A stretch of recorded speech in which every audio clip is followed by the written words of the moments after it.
Well, different schools have different protocols. 5 News reporter Rachel Williams joins us now. And Rachel, you talked to some different local school districts who all might approach tomorrow and Friday in their own ways.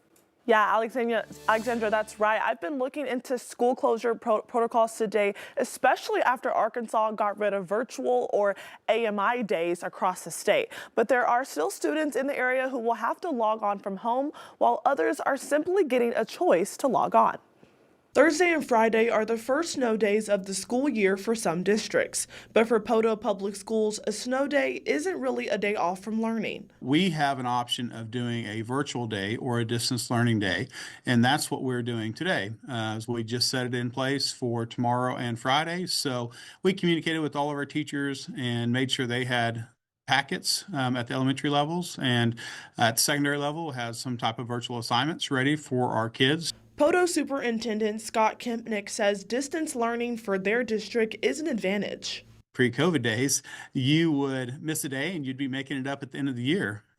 Whereas now, I do think that this is better for us, because when we're talking a day that's made up at the end of the year, it's really hard to get that day as a productive educational day. As for schools in Northwest Arkansas, the list of altered hours of closures are starting to come in. Fayetteville Public Schools is set to close 2 hours early on Thursday. Meanwhile, at Springdale Public Schools, they're ready to implement its new weather plan if they have to close. We are able to dedicate those days as a student catch-up day.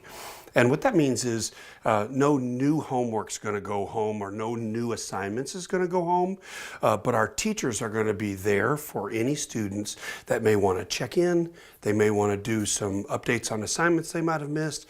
They may want to get caught up or do a little extra learning. It's an opportunity for students to connect with their teachers remotely at certain times if needed. They can make up work, they can do on some tutoring, they can just check in. Sometimes it feels good just to be with your teachers. When you really think about it and you kind of look at the amount of time young people spend with their teachers, it's a significant amount of time in a young person's life.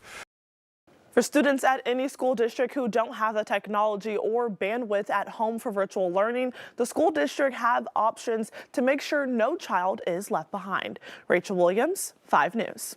Thanks, Rachel. You can also follow closings and cancellations as they roll in to our newsroom with our free 5 News app for your phone.